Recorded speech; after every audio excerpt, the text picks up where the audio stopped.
I sat in conference room 4B at Vanguard Medical Systems, watching Todd Brennan deliver the news with a smirk that made my stomach turn. Let's be honest, Stephanie. Anyone with a spreadsheet could do your job. You process renewals and pay invoices. My nephew could do that from his dorm room. The words didn't just land, they erased. The room went silent. 8 executives stared at their laptops, pretending sudden fascination with quarterly metrics. I'd been Vanguard's vendor relations specialist for 14 years, managing relationships with 347 vendors across medical equipment, software, compliance, and facilities. But to Todd, a 33-year-old MBA brought in 6 months ago to modernize operations, I was just overhead waiting to be trimmed. He slid a document across the polished table. Restructuring proposal, administrative coordinator. 30% less salary. Take it or leave it. And here's what most people don't understand about moments like this: humiliation isn't loud. It's surgical. It doesn't shout. It isolates. When someone reduces years of expertise to anyone could do it, they're not just questioning your skills, they're betting you won't prove them wrong. I've seen this before. The quiet dismissals. The confident miscalculations. The belief that institutional knowledge lives in spreadsheets instead of people. I didn't argue. I didn't defend myself. When does this take effect? I asked evenly. Todd leaned back, satisfied. Immediately. Clean out your office by Friday. I nodded once, closed my leather portfolio, and stood. Nobody stopped me. Nobody spoke. They watched me walk out, already adjusting to a version of reality where I no longer mattered. They thought they were cutting overhead. They had no idea what they were cutting loose. The parking lot was empty except for my Honda and a few scattered vehicles belonging to the night shift. I sat in the driver's seat, engine off, and pulled out my phone. My fingers hovered over a file labeled Critical Renewals, Executive Access Only. This spreadsheet contained something nobody else at Vanguard knew existed: the shadow infrastructure that kept the hospital running. 14 years of institutional knowledge lived in my head. The simple invoice processing Todd described was actually a complex ecosystem I'd built from scratch after Vanguard merged with 2 smaller hospital networks back in 2010. Back then, vendor contracts were chaos. Duplicates everywhere, expired licenses nobody tracked, no centralized system.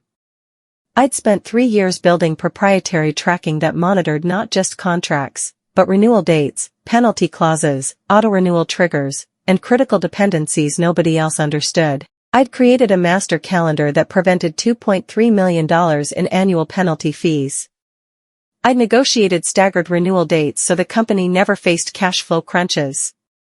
Most importantly, I'd identified 47 shadow licenses, critical software and equipment certifications that weren't in the main database but were absolutely essential. Radiation safety certifications.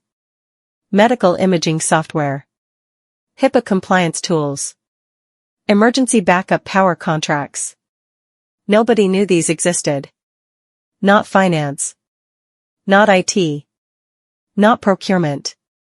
Just me. I stared at the delete button, then stopped. I had a better idea. That night, I sat at our kitchen table with my wife Lynn and our 16-year-old daughter Sophie. I told them what happened, keeping my voice steady, factual. Lynn's face flushed with anger. That's illegal. We're calling a lawyer. But I felt strangely calm, like I'd been waiting for this moment without realizing it. I'm not going to fight this in court, I said. I'm going to let Todd manage what he thinks is so simple. Lynn studied my face the way she did when she knew I was planning something. What are you thinking? I pulled out a printed list of 73 upcoming renewals. Normally, I send renewal confirmations 90 days in advance, follow up at 60 days, and confirm at 30 days.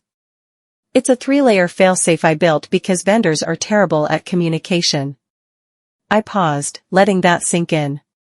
But technically, my only contractual obligation is to process renewals when invoices arrive. Everything else, the advance warnings, the tracking, the reminders, that's just me being thorough. Sophie looked up from her homework. So you're going to stop being thorough? Exactly, I said. I'm going to do what Todd said anyone could do. I'll process invoices when they arrive. Nothing more. Lynn got it immediately. And if the invoices don't arrive because you didn't confirm the renewal? Then there's nothing to process. The next morning, I quietly updated my files, transferring standard renewals to the shared drive. But the 19 critical shadow licenses stayed in my private, password-protected system that nobody else could access. Todd celebrated his efficiency win at Monday's leadership meeting. We've restructured vendor relations and cut costs by 30%, he announced, voice filled with pride. Stephanie Hayes is handling basic administrative tasks now. I'll be overseeing vendor strategy myself with support from our new hire, Brandon Mills. Brandon was 26, fresh from a consulting firm, armed with a tablet and enough buzzwords to fill a corporate dictionary. Todd assigned him to audit Stephanie's vendor files and create a modern dashboard. Brandon spent 2 days buried in the shared drive, building a beautiful dashboard with color-coded categories, auto-updating charts, and mobile optimization. It looked incredible in presentations. See? Todd told CFO Patricia Okonkwo during their review meeting. This is what modernization looks like. Clean, automated, efficient. Patricia nodded, but something bothered her. She'd been CFO long enough to recognize when numbers didn't add up. Stephanie managed 347 vendors. Brandon's dashboard shows 312. Where are the other 35? Todd waved dismissively. Probably duplicates or inactive accounts. Stephanie was terrible at data hygiene. We'll clean it up during the migration. Meanwhile, in my new basement office, I received an email from Brandon. Hi Stephanie, can you send me the password to your vendor master file? Need it for the migration. I replied within minutes, that file contains my personal notes and research. Per company policy section 7.3, employees aren't required to surrender personal documentation. All company vendor data has been transferred to the shared drive. Brandon forwarded this to Todd, who laughed and deleted it. Drama queen, he muttered. March 15th arrived quietly. In my old routine, I would have sent preliminary renewal notices to 3 critical vendors this week: Mediscan Pro, our medical imaging software, Facility Shield, our HVAC and power management system, and BioWaste Solutions, our medical waste removal service. These vendors had a quirk I'd learned years ago through expensive experience. They didn't send renewal invoices unless they received confirmation of intent to renew 60 days in advance. It was buried in Section 12 of contracts that executives signed without reading. Without that confirmation, they simply let the contract lapse and moved on to other clients who actually communicated. I sent nothing. No emails. No calls. No confirmations. In my basement office, I opened a private log file and typed, March 15th, Mediscan, Facility Shield, BioWaste, preliminary confirmation window closed. 0 action taken. 45 days until auto-cancellation. Upstairs, Todd sat in a conference room discussing strategic vendor consolidation with Brandon and the procurement team. Brandon's dashboard glowed green across all metrics. No alerts. No problems. Everything looked perfect because the system didn't know what it didn't know. On March 18th, an automated reminder I'd set up back in 2009 pinged my personal email, Mediscan Pro renewal due April 30th. Confirm by March 31st or contract auto-terminates. I marked it as read, added a note to my private log, and closed the laptop. 43 days until the first failure. I wondered who would notice first. April arrived with spring rain and Brandon's quarterly review presentation. He stood at the front of the executive conference room, confidence radiating from every gesture. 100% compliance, he announced, clicking through slides. All active vendors current, 0 late payments, full automation achieved. Todd beamed from his seat. Patricia congratulated them both, though I noticed her expression remained cautious. But in the back of the room, Claire Vega from IT looked confused. She leaned toward her colleague and whispered, "Didn't we used to get monthly reports from Stephanie about upcoming renewals? I haven't seen one in 6 weeks." Her colleague shrugged. Maybe it's automated now. It wasn't automated. It never was. I'd sent those reports manually every month because I knew people didn't read automated emails. They needed a human touch, a personal reminder, context about why certain renewals mattered. But nobody asked me to continue after the demotion, so I didn't. Why would I? I was just an administrative coordinator now. Meanwhile, 3 vendor contracts silently lapsed on April 30th, Mediscan Pro, Facility Shield, and BioWaste Solutions. No alerts triggered. No warnings appeared. No invoices arrived to process because there was nothing to invoice. Brandon's dashboard still showed them as active because nobody told the system they weren't. The data was wrong, but it looked right, which in corporate America often matters more than actual accuracy. On May 2nd, Dr. Helen Moss tried to access Mediscan Pro to review a patient's CT scan. The software wouldn't load. She assumed it was a temporary glitch and used a backup system. She didn't report it to IT. In my basement office, I added a note, Mediscan Pro, first user impact. No ticket filed. May brought 3 more silent contract lapses, each one a critical piece of infrastructure nobody upstairs seemed to notice. ClearPath Analytics, our patient data reporting system required for Medicare compliance, Guardian Safety Systems, our fire suppression and emergency alert network, and Proclean Industries, our operating room sterilization equipment maintenance. Again, no invoices arrived. Again, Brandon's dashboard glowed green with false confidence. But the failures were spreading like cracks in a dam. Dr. Moss finally reported the Mediscan issue to IT after a week of using workarounds. IT Director James Park assumed it was a software bug and submitted a ticket to the vendor. Mediscan's response came back within hours, your license expired April 30th. Would you like to discuss renewal terms? James escalated immediately to procurement, confusion evident in his urgent email. Procurement checked their files and found no record of this vendor. They emailed me, asking for information. I replied from my basement office, Mediscan Pro is not in the active vendor database. If you need historical information, you'll need to submit a formal records request through HR per company policy. James called Brandon directly.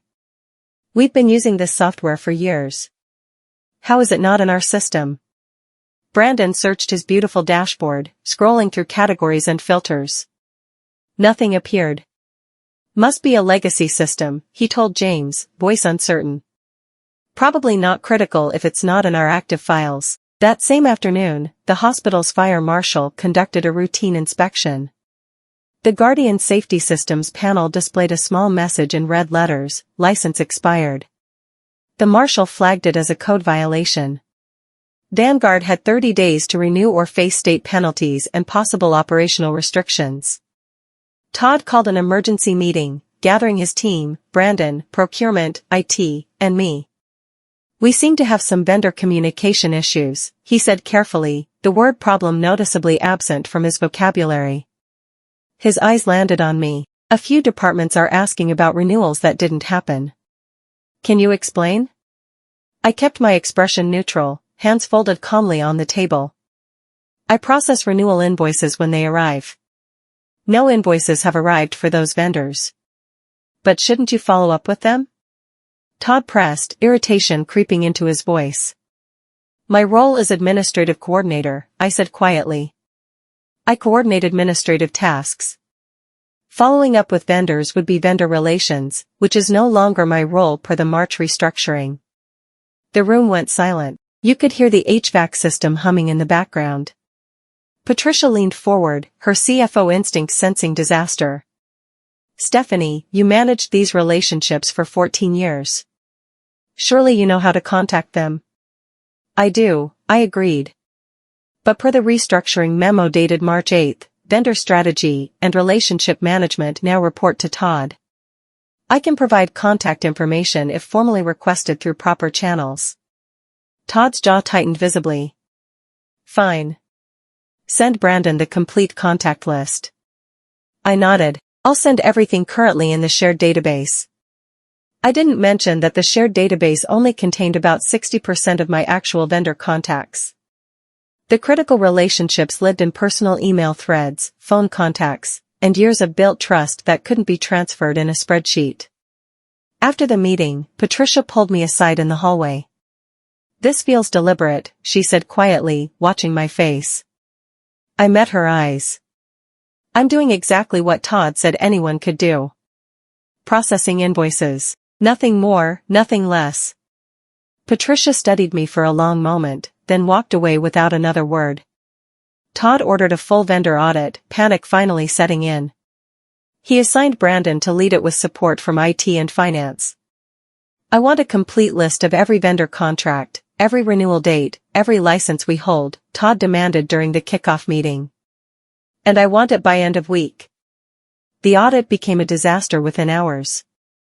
The shared database listed 312 vendors, but as they cross-referenced actual systems and active services, they found software and equipment that weren't listed anywhere. Radiation safety certifications for oncology equipment, expired May 15, emergency generator maintenance contracts, expiring June 1, medical gas line inspection certifications, expired April 22, HIPAA compliance monitoring software, expiring June 15. Brandon was sweating during the status update meeting. "These aren't in any database. How were they being managed?" James Park had a theory that made everyone uncomfortable. Stephanie must have been tracking them separately. "In his head or in personal files we don't have access to." They called me to another meeting. Todd's friendly demeanor had evaporated completely. "We need your complete vendor files. Everything. Including whatever you're keeping in your personal system." I shook my head calmly. "I don't have a personal system for company data. All company vendor information was transferred to the shared drive per your March 8 instructions. I have documentation confirming that transfer." Todd's face reddened. "Then how were these licenses being renewed for years?" "I used to receive renewal notices directly from vendors via my work email," I explained. "I would forward them to finance for payment processing. After the restructuring, I created a new email for my administrative coordinator role. The old email address is no longer monitored by anyone." Understanding dawned across Todd's face like a slow-motion car crash. "You mean renewal notices are going to an email nobody checks?" "Correct," I said. "Would you like me to forward access to Brandon?" The silence was deafening. Patricia closed her eyes briefly, calculating the damage in her head. I forwarded access to my old email, stephanie.hayes@vanguardmedical.com. Brandon logged in and found 347 unread emails. His hands trembled as he scrolled through them, reading subject lines aloud in a voice that grew increasingly panicked. 89 renewal notices. 34 cancellation confirmations. 12 penalty notices for late payment. Final notice, your ClearPath Analytics license expired May 1. Medicare compliance reporting is now disabled. Cancellation confirmed, BioWaste Solutions service terminated effective May 1 due to non-renewal. Urgent, Guardian Safety Fire Suppression System license expired. Building occupancy permit may be revoked. The team sat in horrified silence as the full scope became clear. Patricia asked the question everyone was thinking, how much is this going to cost to fix? They started calculating on the conference room whiteboard, reactivation fees, penalty charges, emergency renewal premiums, gap coverage for lapsed services, potential Medicare compliance fines, state violation penalties. The preliminary estimate reached $1.7 million, and they weren't even halfway through the email inbox. Todd looked at me, desperation replacing his earlier arrogance. "Why didn't you tell us these were coming?" I responded quietly, choosing each word carefully. "You said anyone could do my job. I assumed whoever was doing vendor relations would handle it." Todd slammed his hand on the table, making coffee cups rattle. "You know damn well no one else had this information. I gave you everything in the company system," I said, voice steady. "If there were gaps in the company system, that seems like a management oversight issue, not an administrative coordination issue."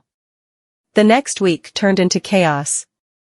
Brandon worked 16-hour days trying to renew lapsed contracts, but the vendors weren't making it easy. They smelled desperation, and in business, desperation costs money.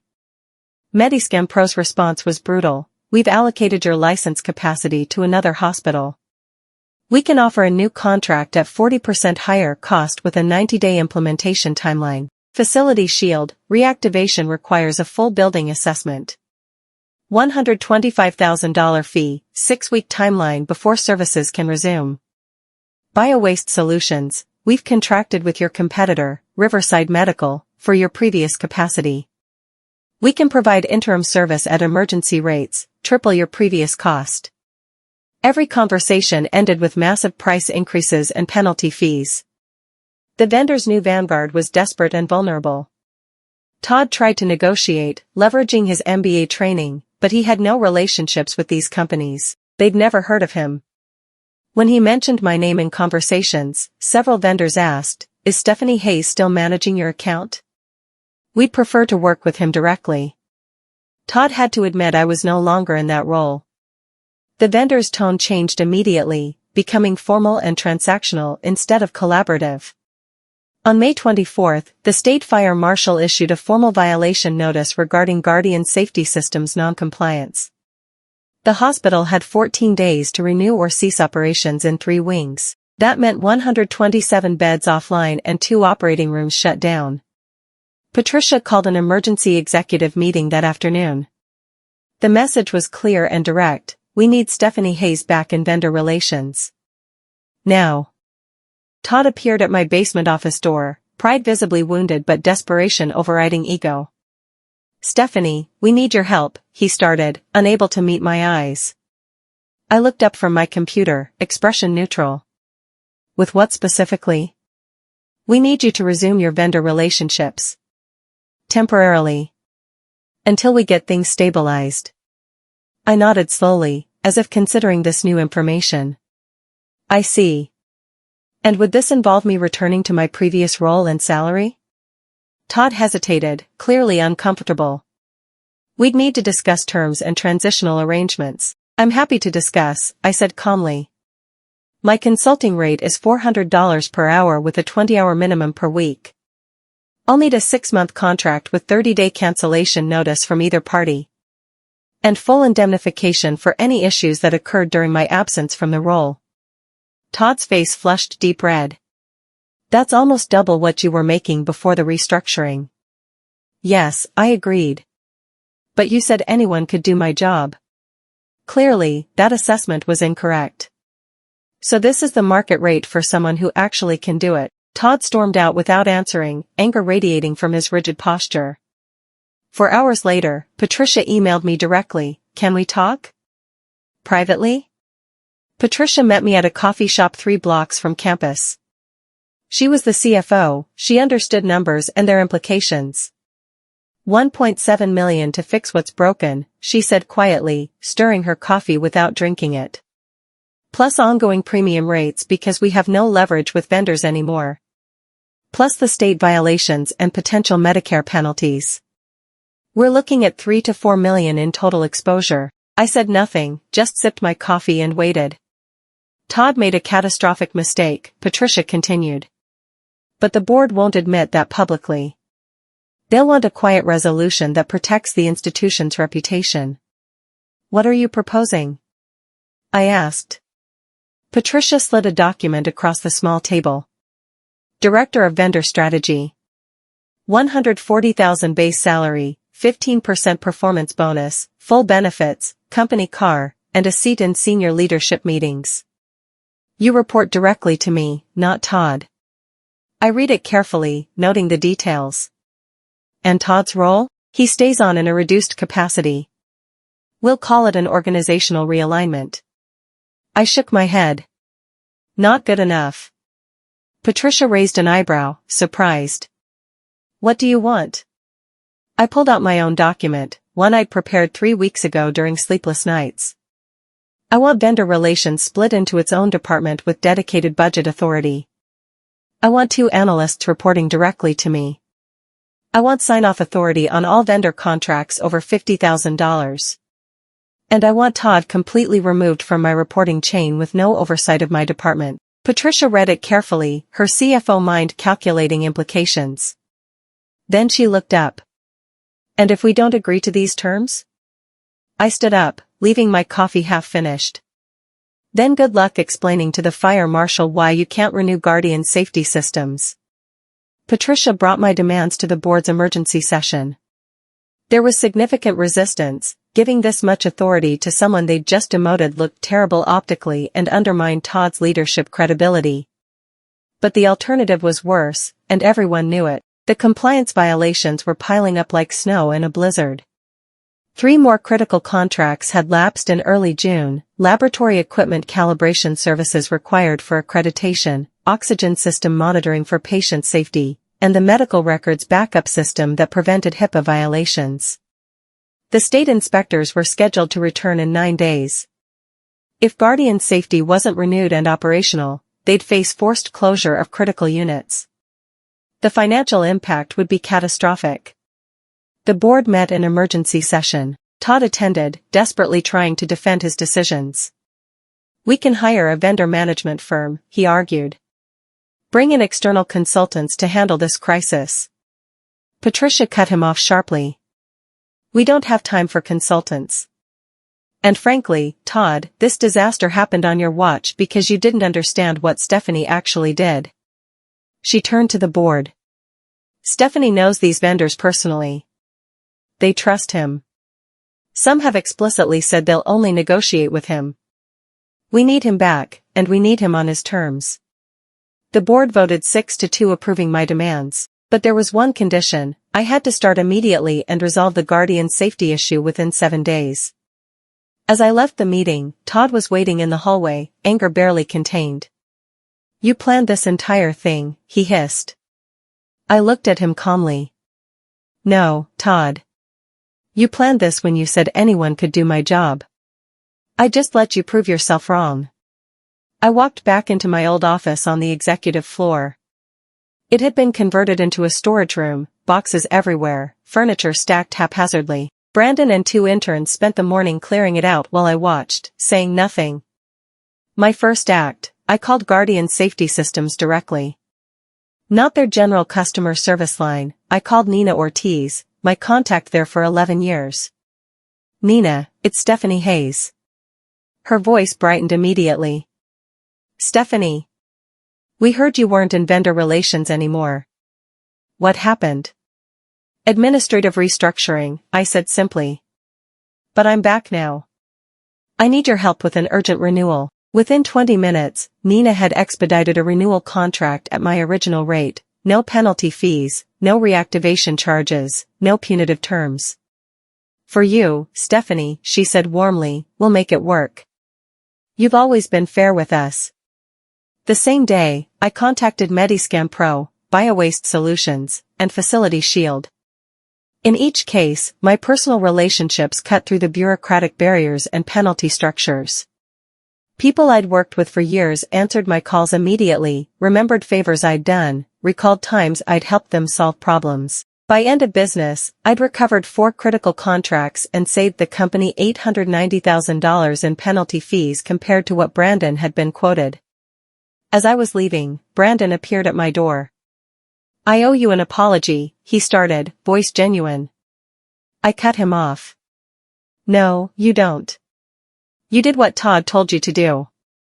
But you're going to learn something now. Vendor management isn't about dashboards and automation. It's about relationships built over years. And you can't build those overnight. Brandon nodded slowly, humbled. Can I learn from you? I considered this carefully. Report to my office Monday at 8. Bring a notebook and be ready to listen. The board meeting 3 weeks later was brutal for Todd. Patricia presented the damage report with clinical precision. Total cost of Todd's modernization was $2.1 million in penalties, emergency renewals, and compliance violations. Lost efficiency from vendor relationship damage, estimated $400,000 annually for the next 3 years. Reputational damage with the vendor community, difficult to quantify but significant and ongoing. Todd tried to defend himself, voice desperate. We were implementing industry best practices. Streamlining operations according to current management theory. Board Chair Richard Castellano cut him off sharply. The industry standard is not alienating the person who holds all your critical institutional relationships. He turned to Patricia. What's your recommendation for Todd's role going forward? Todd moves to a non-vendor-facing position, Patricia said. Strategic planning or internal operations analysis. Stephanie assumes full control of vendor relations with department head authority. The board voted unanimously. Todd was reassigned to special projects, corporate speak for a dead-end role where careers go to die. As Todd packed his office 2 days later, he passed me in the hallway. You're going to fail, he said bitterly. When you do, I'll be there to pick up the pieces and restore proper management. I didn't slow down or even look at him. You won't be there, Todd. In 6 months, you'll be gone. Because special projects is where they put people before managed exits. You'll figure that out eventually. With full authority and budget, I began rebuilding vendor relations properly. I hired 2 analysts, Claire Vega from IT, who'd noticed the missing reports early on, and Lucas Park, a recent graduate who reminded me of myself at 25, hungry to learn and willing to ask questions. I implemented a new system, not Brandon's pretty dashboard, but a robust tracking platform with human oversight at every critical decision point. Automation handled routine tasks, but relationships remained personal. I negotiated new contracts, using my restored relationships and the vendors' relief at working with me again. Several vendors who'd left Vanguard returned with better offers than before. We only left because we thought you were gone, one told me. We're happy to come back now that you're in charge again. Within 8 weeks, I had not only recovered all lapsed contracts but improved the company's vendor costs by 12% through better negotiation and consolidated services. At the quarterly board meeting, Patricia presented the turnaround with obvious satisfaction. Vendor relations is now our most improved department. Stephanie has recovered 100% of critical licenses, reduced annual costs by 12%, and prevented approximately $3.8 million in potential compliance penalties over the next 2 years. The board applauded. I noticed Todd wasn't in the room. Afterward, I asked Patricia where he was. He resigned this morning, she said. Took a position at a medical device startup. They don't know what they're getting. The story of what happened in vendor relations spread through Vanguard like wildfire, becoming legendary in whispered conversations and departmental meetings. Other departments started paying attention to their own invisible experts, the people who made things work without fanfare or recognition. The IT director implemented a comprehensive knowledge documentation system. HR created formal mentorship programs. Finance started cross-training to prevent dangerous single points of failure. But the real change was cultural. When a new VP suggested streamlining the facilities department by cutting 2 longtime engineers, Patricia shut it down immediately in the leadership meeting. Did you learn nothing from what happened with Stephanie Hayes? She said sharply. Those engineers probably know things you can't find in any manual or database. Before you cut anyone, you better understand what they actually do and what institutional knowledge they hold. 6 months after my return, I received an unexpected call. It was from Todd's new employer, the medical device startup. Mr. Hayes, we understand you have extensive experience in vendor relations. We're currently facing some operational difficulties and wondered if you'd be willing to consult. I smiled, understanding immediately. What kind of difficulties are you experiencing? The startup explained their situation. Todd had convinced them to modernize their vendor management by firing their longtime vendor specialist and implementing a new automated system. Now they faced contract lapses, vendor disputes, compliance issues, and angry suppliers refusing to negotiate. They were desperate enough to offer me $500 per hour for consulting work. It would be lucrative, probably $30,000 for a month of work. But more than the money, it would be satisfying to watch Todd's pattern repeat itself elsewhere, to see him fail again. Lynn was surprised when I declined their offer. Why not? She asked over dinner. It's excellent money, and you could do it part-time. Because I don't need to watch Todd self-destruct anymore, I explained, setting down my fork. He'll do that on his own without my help. And honestly, I'm not interested in being the cleanup crew for his mistakes. Some people have to learn the hard way, and I'm not responsible for teaching them. Sophie looked up from her phone. That's very mature, Dad. I smiled. I'd rather focus on building something good here than chasing Todd's disasters around the industry. 2 months later, I heard through industry contacts that the startup had folded. Todd was job hunting again, his LinkedIn profile showing yet another short tenure. I didn't follow up. I didn't need to. Some stories write themselves. Brandon, meanwhile, had transformed into an excellent analyst under my mentorship. He'd learned that vendor management was about anticipating needs, building genuine trust, and understanding the human side of business relationships, things no dashboard could automate. One afternoon, Brandon came to my office with a discovery. I found something interesting in the old contract files, he said, excitement evident. We're still paying $15,000 per month to a vendor called Apex Solutions, but I can't figure out what service they actually provide. I reviewed the contract he'd found, recognizing it immediately. Good catch. That's a legacy contract from the 2010 merger. It was for temporary IT infrastructure we no longer use. Brandon grinned, proud of his detective work. Should we cancel it? Yes, I said. But call them personally first. Explain the situation professionally and give them 60 days notice per the contract terms. They've been reliable for 14 years, billing accurately, never causing problems. We owe them professional courtesy, not just a cancellation email. Brandon nodded, understanding the lesson. This was what I'd been teaching him, competence combined with humanity, efficiency balanced with relationships. As Brandon made the call, using professional language and respectful tone, I realized I'd built something that would outlast me. Not just a system or a department, but a culture of respect for expertise and relationships. 18 months after my return, a competing hospital network called Riverside Medical approached me with an executive offer, VP of Operations, $220,000 salary, full executive benefits, stock options. It was tempting and validating. But I talked it through with Lynn and Sophie over weekend breakfast. Do you want it? Lynn asked, watching my face carefully. I considered honestly. Part of me does.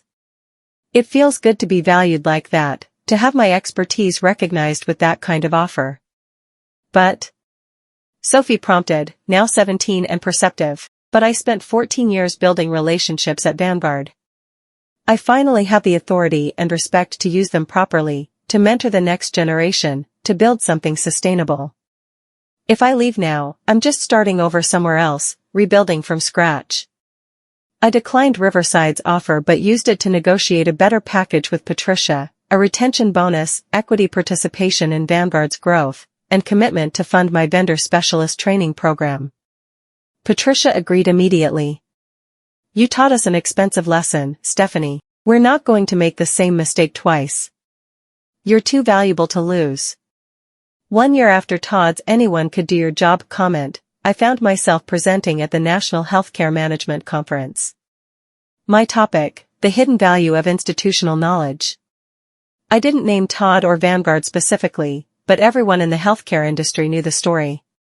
It had become legendary, whispered in hallways and referenced in management seminars as a cautionary tale. When someone makes a complex job look easy, I told the audience of 300 executives, that's not evidence the job is simple. That's evidence they're exceptionally good at it. The audience applauded. After the presentation, several executives approached me for consulting opportunities. I handed them my card, which now read, Director of Vendor Strategy, Vanguard Medical Systems. That evening, I received a LinkedIn message from Todd, saw your conference presentation. Happy for your success. I considered responding, my fingers hovering over the keyboard. Then I simply closed the laptop. Some conversations aren't worth having. Some people never really understand what they destroyed until it's too late to matter. At 52, I started thinking seriously about succession planning. I didn't want to create another situation where one person held all the critical knowledge, where the system depended on a single point of failure. I hired a third analyst and began systematically documenting everything, not just the what, but the why. The context behind decisions. The history of vendor relationships. The lessons learned from failures and successes. I created video training modules, detailed relationship guides, vendor personality profiles. When I eventually retire, I told my team during a planning meeting, I want this department to run perfectly without me. That's the goal. Claire raised an eyebrow, smiling slightly. You're basically ensuring you're replaceable. I smiled back. Exactly. Being irreplaceable isn't job security, it's a failure of leadership. If I can't build systems that survive without me, I haven't really built anything sustainable. This philosophy caught the board's attention. They asked me to apply the same principle across the organization, identifying critical knowledge holders, creating succession systems, documenting institutional wisdom before it walked out the door with retiring employees. It was a promotion in everything but official title, and I didn't care about titles anymore. I cared about building something that would last. 3 years after the crisis, I received an unexpected email from Dr. Helen Moss, the radiologist whose Mediscan issue had been the first visible symptom of the collapse.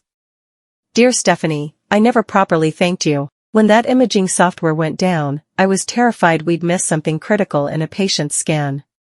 You fixed it in 48 hours. I later learned the full story of what had happened. I just wanted you to know, the work you do saves lives, even when people don't always see it or understand it. Thank you. I printed the email and put it in a frame on my office wall. It meant more than any salary increase or job title ever could. That evening, Lynn asked me if I ever regretted how I'd handled things with Todd. Would you do it differently? I thought carefully before answering. I'd prefer it never happened. But if it had to happen, I'm glad I let the situation speak for itself. I didn't actively destroy Todd, he destroyed himself by not respecting what he didn't understand. I just stopped protecting him from the consequences of his ignorance. 5 years later, I'm Senior Vice President of Strategic Operations. My vendor relations department is studied as a model across the healthcare industry. Claire runs the department now as Director of Vendor Relations, managing the systems I built. Lucas is her deputy, already being groomed for her eventual succession. Brandon went on to become a vendor manager at another hospital, successfully applying everything I taught him about relationships and institutional knowledge. Todd bounced between 3 jobs before landing in pharmaceutical sales, a role where his enthusiasm matters more than his depth of understanding. He's fine, apparently successful in a transactional environment. Unremarkable but stable. Patricia retired as CFO, credited with turning around Vanguard's operational efficiency. She told the board privately, "The Stephanie situation taught me to value the people who actually make things work, not the people who just talk about making things work." And me? I'm training the next generation, teaching them that expertise isn't about being irreplaceable, it's about being respected and building systems that outlast you. My office wall has a framed quote I wrote myself after everything settled, "Anyone could do your job," is what people say when they don't understand your job. I close my laptop at 5 o'clock most days now, not because I've stopped caring, but because I built systems robust enough that they don't require 80-hour weeks. I drive home to Lynn, to dinner, to a life that values me properly. And every morning, I show up ready to do work that matters, surrounded by people who finally understand why it matters. The revenge wasn't watching Todd fail. It was building something so strong and sustainable that his opinion became completely irrelevant.